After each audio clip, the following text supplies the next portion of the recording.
What's up, guys? It's your boy Gun Cannon, and I'm coming at you today with a commentary. That's right, first commentary. And today's commentary is going to be on, well, of course, Forza 6 and what they can do to improve it. Now, I know the game's been out for a while. You're probably saying, well, Gun, they've already done improvements. Where have you been? I'm a little late getting to the game. But I think there are some things that they can definitely improve on. And I've kind of had a chance to play it for a while now. Go back and look at things and see how they've done so far with the DLC.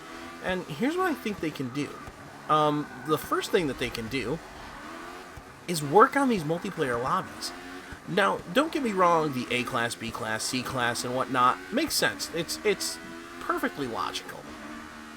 Now, what about those people that don't want, they don't want to be in the A class. They don't want to be in the C class or the D class. They want to drive in the I drive only a Bugatti Veyron class, or the I only drive in a Lotus Formula 1 car class. What about them? And it definitely breeds a lot more, competition, and it evens it out a little bit, because I can't tell you how many times I've gone and tried to go into a racing class with a Lotus and found that there's e-trons in there, and there's holy crap, that corner came up quick. Drift time. Ow. And come up on that and realize that it's not just the Lotus cars in there. You get the MP11s, you get the Chevy Indies, and it just muddles it. There's a lot of people that want, that competition, that they're running with the same car, that they're trying to run on, the mechanics strengths, instead of, oh, well, this car goes faster, so I'm going to put it in the class with you. You should think about that. You should actually make that something very pertinent. Now, continuing on with that, I think another thing that you might want to look into, especially with something like that, is penalties.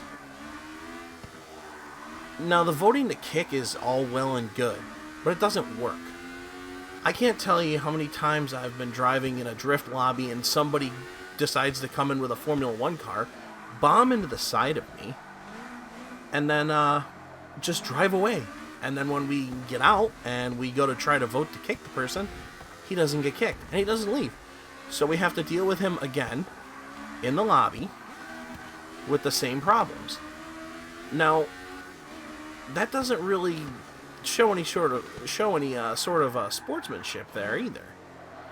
A better system to kick, looking at points, because I can guarantee you, if you look at points for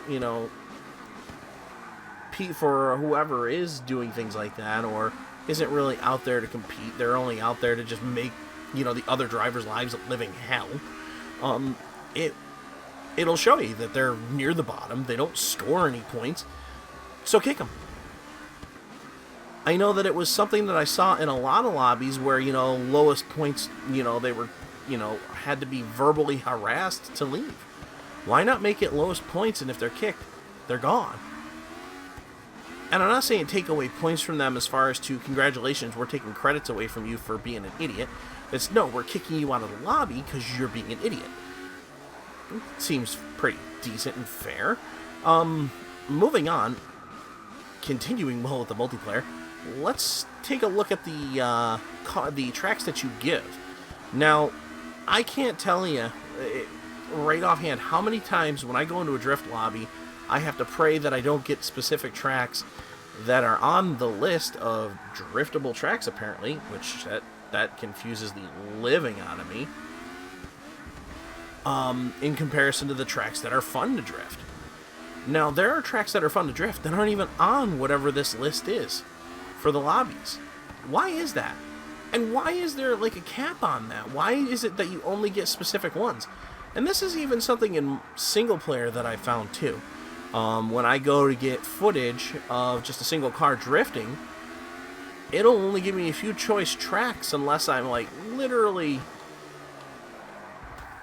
Jesus. Like, it'll only give me a few choice tracks unless I literally go in and just do free play and hope for the best on the replay.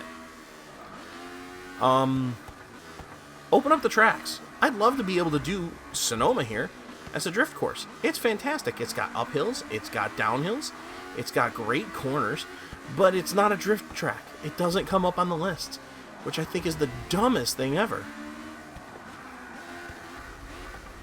Oop, back on. There we go. Open all the tracks up. Toggle them, but do a better job at, giving variety. And on to the next subject. Surprisingly enough, we're moving away from the multiplayer issue. The replay could be a lot better, could have better camera angles, could allow you to set your own camera angles, and on top of that, get rid of the selection icons at the bottom. You have to literally wait, I think it's close to 10 seconds for them to disappear before you can start recording. And not a lot of us use cloud. A lot of us use, things like Elgatos. I mean, I've got an Elgato HD60, and I have to wait 10 seconds. What if I miss a clip that I really want to use? It just doesn't work. You need to fix that. Better camera angles will help too, because it'll give us more, dynamic shots.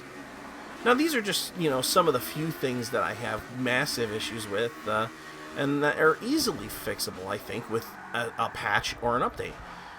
Tell me what you think down in the comments below. But guys, thank you so much, and this is Gun Cannon. I will see you guys later.